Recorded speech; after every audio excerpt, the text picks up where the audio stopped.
Pelo sinal da Santa Cruz, livrai-nos Deus nosso Senhor dos nossos inimigos. Em nome do Pai, do Filho e do Espírito Santo. Amém. Vinde, Espírito Santo, enchei os corações dos vossos fiéis e acendei neles o fogo do vosso amor. Enviai-nos, ó Pai, o vosso Espírito, e tudo será criado, e renovareis a face da terra. Oremos. Ó Deus, que instruíste os corações dos vossos fiéis com a luz do Espírito Santo, fazei que apreciemos retamente todas as coisas segundo o mesmo Espírito e gozemos sempre de sua consolação por Cristo Senhor nosso. Amém. Atos dos Apóstolos, capítulos 5 e 6. Atos, capítulo 5, então. Vamos lá? Iniciando aqui no capítulo 5, a gente vê aqui logo um caso de mentira e corrupção. Falando aqui de Ananias e de Safira. Eles que mentem em relação a um campo que eles vendem, como nós vimos ontem, né? As pessoas vendiam ali as suas propriedades e depositavam aos pés dos apóstolos. E eles mentem em relação a este valor. Mentem para Pedro, né? Mas Pedro diz a eles, você acha, né? Diz para Ananias, Ananias, você acha que você pode mentir para o Espírito Santo? Não é? E Ananias, cai durinho, né? Essa passagem aqui relata que Ananias morre, depois chega Safira com a mesma mentira e morre também, não é? Mas para dizer da gravidade da mentira, né?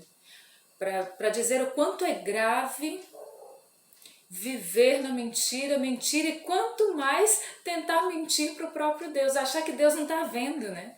Às vezes a gente acha que Deus não está vendo, que Deus não, Deus vê, Deus sabe, não adianta tentar mentir para Deus, né? Isso não é possível.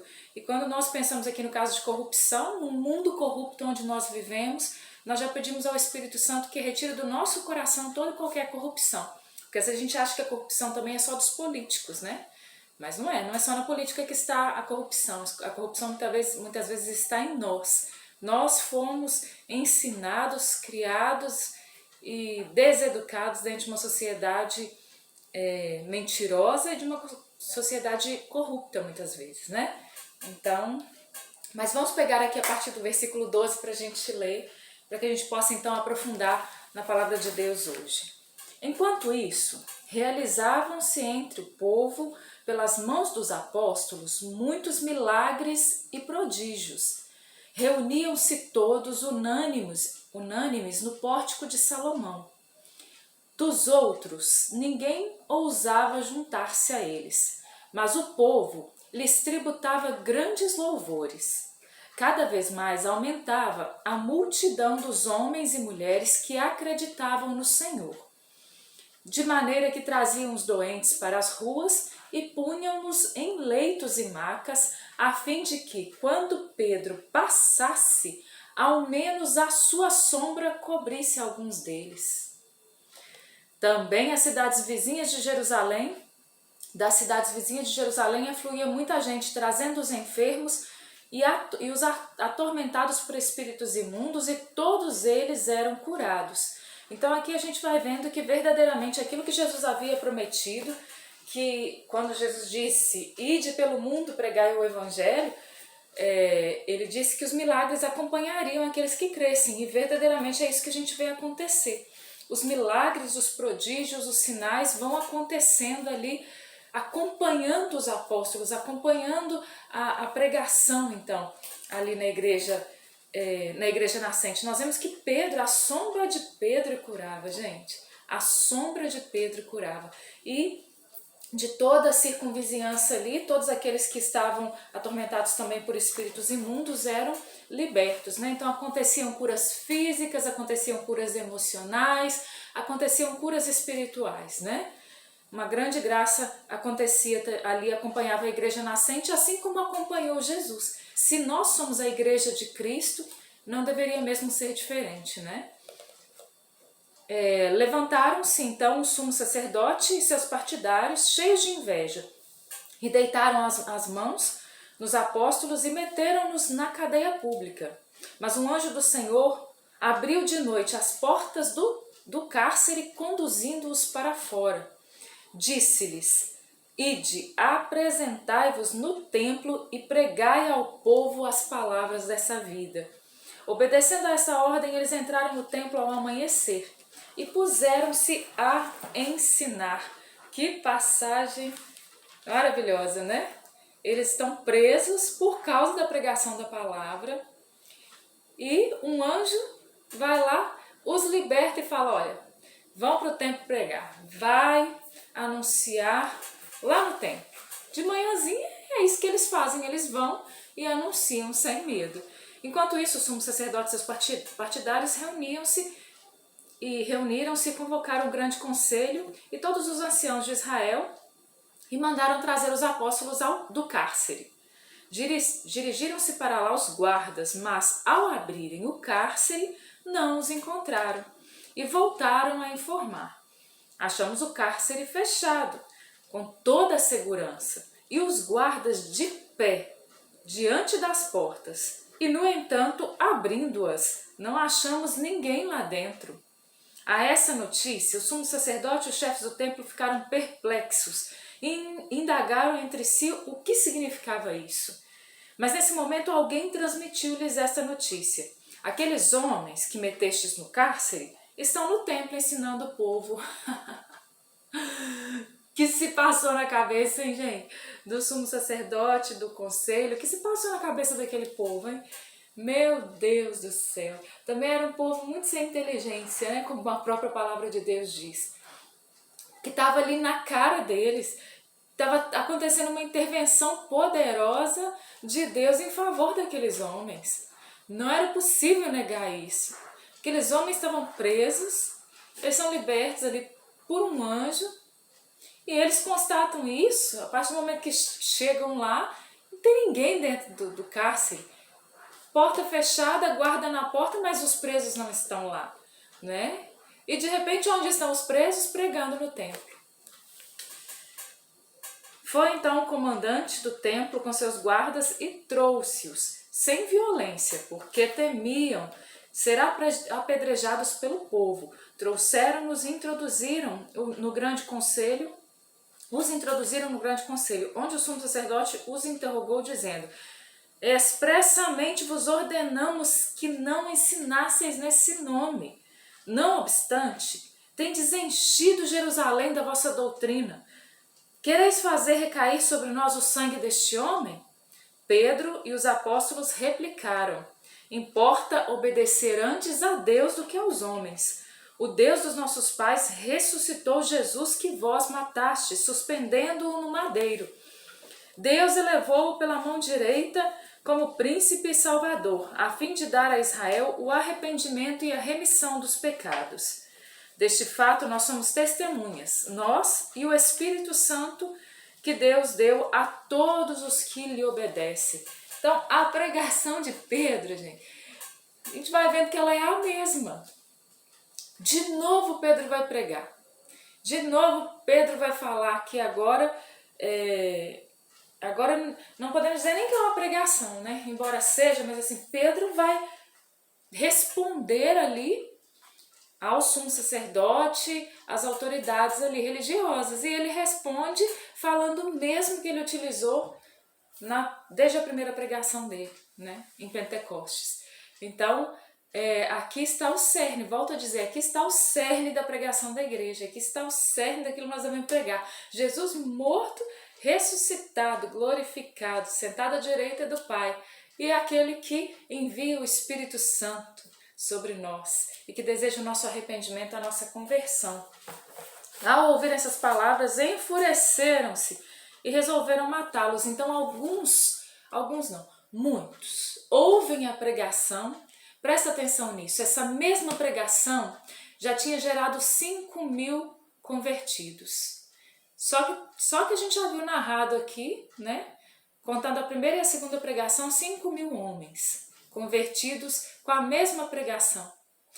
A mesma pregação gera aqui nessas autoridades religiosas o quê? Versículo 33. Ao ouvir essas palavras, enfureceram-se e resolveram matá-los. Ou seja, a pregação do Evangelho, a mesma pregação pode gerar efeitos muito diferentes nas pessoas.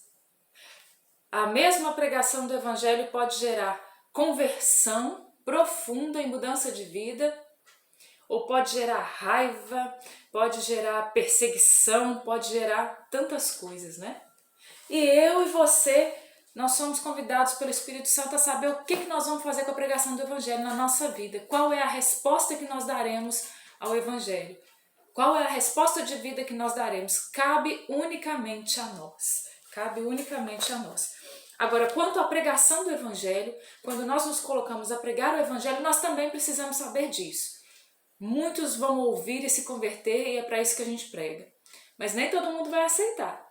Nem todo mundo vai ficar muito contente, muito feliz. Nós seremos perseguidos, né? E nem por isso a gente vai deixar de pregar o Evangelho. Levantou-se, porém, versículo 34, um membro do grande conselho, era Gamaliel, um fariseu, doutor da lei, respeitado por todo o povo. Mandou que se retirassem aqueles homens por um momento e então lhes disse, vamos ver o que Gamaliel disse, homens de Israel, considerai bem o que ides fazer com estes homens. Faz algum tempo apareceu um certo Teudas que se considerava um grande homem.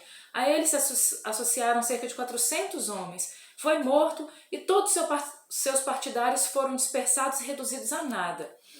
Aí ele vem falar também de um certo Judas Galileu, que também arrastou o povo consigo, mas também ele pereceu com aqueles que o seguiam. Olha só o que Gamaliel diz, né? Gamaliel aqui, ele foi instruído pela sabedoria de Deus para falar isso. Embora ele não reconhecesse Jesus como Senhor, mas ele foi instruído por uma sabedoria que vinha do alto. Né? No mínimo ele tinha ali uma visão das coisas, né? Porque ele falou assim, olha, já se levantaram algumas pessoas no meio do povo e a obra delas não era de Deus, e aquilo que não é de Deus não permanece. É verdade, gente. Às vezes grandes pessoas com grandes ideais, mas os ideais delas muitas vezes não permanecem, porque aquele ideal não é de Deus, sobretudo quando nós estamos falando de projetos realizados dentro da igreja. Dentro da igreja, se o nosso projeto não vem de Deus, mas de nós mesmos, ele pode ser lindo, brilhante, ele pode ser o que for, que ele não vai subsistir. Mas aquilo que vem de Deus, mesmo se parecer apagadinho, mesmo se disserem assim, olha, já era, não dá mais, isso aí, digo a você, o que é de Deus permanece. E foi o que Gamaliel disse, não sou eu que estou dizendo não. É a palavra de Deus. Versículo 38. Agora, pois, eu vos aconselho, não vos metais com estes homens. Deixai-os, se o seu projeto e a sua obra provém de homens, por si mesma destruirá. E é verdade, a gente tem visto isso. Eu tenho visto isso há quase 22 anos com os meus próprios olhos. Se o seu projeto provém de homens, por si mesmo destruirá. Eu vi muito projeto de homens se desfazer. Isso é ótimo, nós não precisamos ficar, achar, mas era até bonitinho o projeto, o meu projeto, o projeto do outro, né? Mas se não é de Deus, que se destrua mesmo. Os meus projetos que não são de Deus, que eles sejam destruídos mesmo. E que todos os projetos que são de Deus se destruam, porque de Deus é que veio o que nós precisamos. Mas, diz Gamaliel, se provier de Deus, não podereis desfazê-la.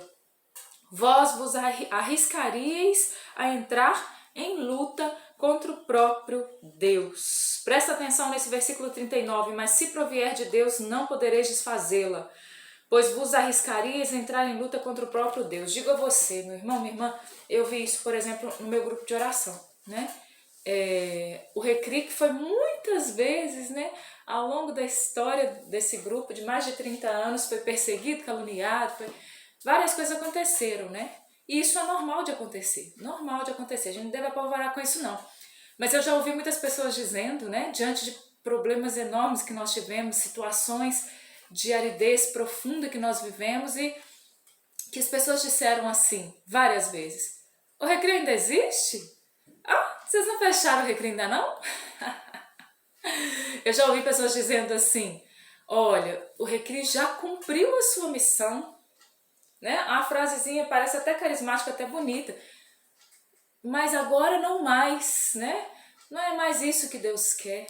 Né? Então a gente tem que tomar cuidado quando a gente diz o que Deus quer e o que Deus não quer. Né? Às vezes não são pessoas que estão no meio de nós verdadeiramente, não são pessoas que estão orando conosco, que estão escutando a Deus conosco, que estão pedindo ao Senhor para mostrar aquilo que Ele deseja. Né? Por que a gente não fechou, por exemplo, o grupo de oração? Porque quando a gente se colocava a orar todas as vezes, o Senhor mostrava todas as promessas que Ele tinha ainda para realizar no Recri. Nós vamos fechar a obra de Deus? Não vamos, né? E não fizemos. Por isso tem mais de 30 anos. E não faremos somente se Deus dissesse que era pra gente fazer, né? Então, é isso. E é isso que Gamaliel disse em relação aqui aos apóstolos, claro, né? Fiz aqui uma comparação, mas nem se compara, né, aqui com a realidade da igreja nascente. Então nós sabemos que a realidade aqui ainda é muito maior. O projeto de Deus aqui era a igreja nascente que deveria levar o evangelho até os confins da terra. Então a obra desses homens era de Deus. E Gamaliel diz, olha, deixa, se não for de Deus acaba, se for de Deus, vocês vão brigar com o próprio Deus se vocês fizerem isso. Aceitaram o seu conselho, chamaram os apóstolos, mandaram açoitá-los. Nem por isso eles deixaram de ser açoitados, né, e perseguidos. Ordenaram-lhes, então, que não pregassem mais em nome de Jesus. De novo falam com eles, olha, vocês estão proibidos de pregar em nome de Jesus. E os soltaram. Eles saíram da sala do grande conselho. Como é que você sairia da sala do grande conselho depois de levar uma coça bem dada? Como é que eu sairia, hein? Eles saíram da sala do grande conselho cheios de alegria por terem sido achados dignos de sofrer afrontas pelo nome de Jesus. E todos os dias não cessavam de ensinar e pregar o evangelho de Jesus Cristo no templo e pelas casas. Todos os dias não cessavam de ensinar e pregar o evangelho de Jesus Cristo no templo e nas casas. Como eles disseram aqui, Pedro disse, olha, importa obedecer antes a Deus do que aos homens. Eles não iam parar de pregar. Eles tinham recebido o mandato do próprio Jesus, eles não iam parar de pregar, né? Capítulo 6 agora, a gente entra na eleição dos diáconos, né? Então, aqui a gente já vê a realidade do diaconato que nós temos hoje na igreja, né? Como eu já disse de outras vezes. Porque muitas pessoas não entendem, né? Muitas vezes o diaconato fala assim, a igreja está inventando moda, colocando aí esses homens casados, ordenados, diáconos permanentes, o que é isso, né? Tem gente que não gosta. Teve um dia que eu fui à missa, gente, que como a grande maioria sabe, o meu esposo é diácono permanente, né? Eu fui à missa com as meninas, e aí eu me sentei no banco, e ele então foi apresentado ali, né, na matriz, né, da paróquia. Então, eu estava sentada e a pessoa que estava atrás de mim não gostou nem um pouco do que estava vendo, né? E começou a xingar. E passou a missa inteira, ao invés de participar da missa, xingando. Que absurdo ser casado, ser não sei o que, não sei o que. E falou, até cansar. Era o marido falando com a esposa, né? A esposa caladinha e ele falando a missa inteira. Chegou no final da missa, o padre me chamou lá na frente para apresentar a família, né, do diácono. E aí a pessoa percebeu que ficou falando a missa inteira, estava falando de mim, né, do meu esposo, deve ter falado, sem vergonha esse povo. Ainda bem que a gente leva de boa, né?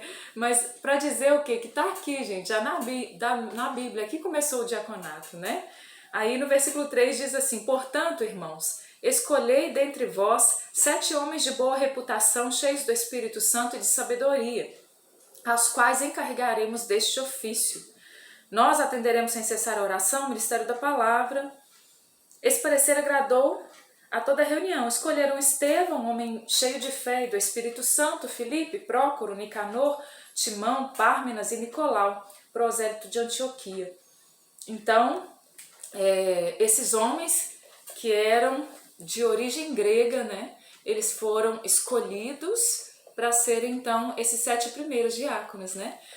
Divulgava-se sempre mais a palavra de Deus, multiplicava-se consideravelmente o número de discípulos em Jerusalém.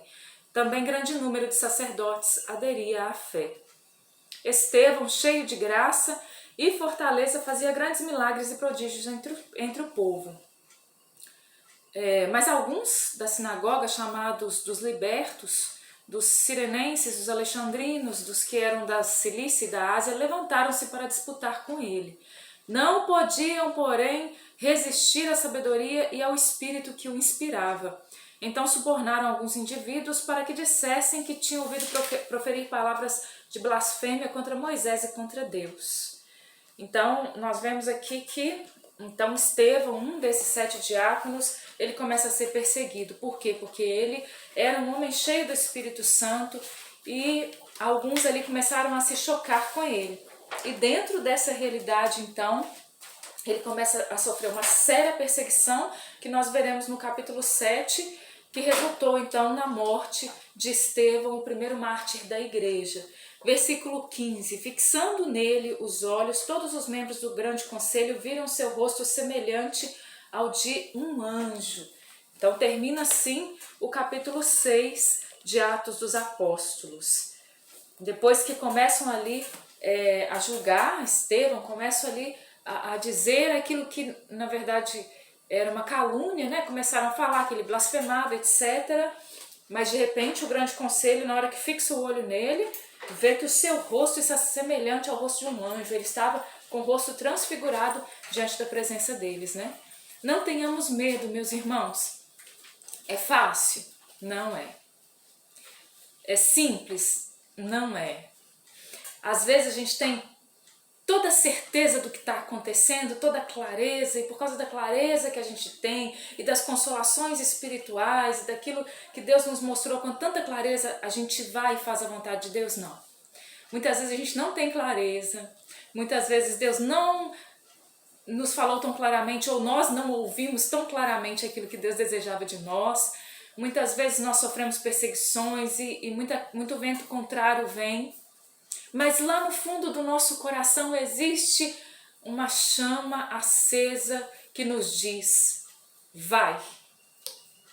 E nós vamos. E nós precisamos continuar a missão da igreja. Que o Senhor nos ajude.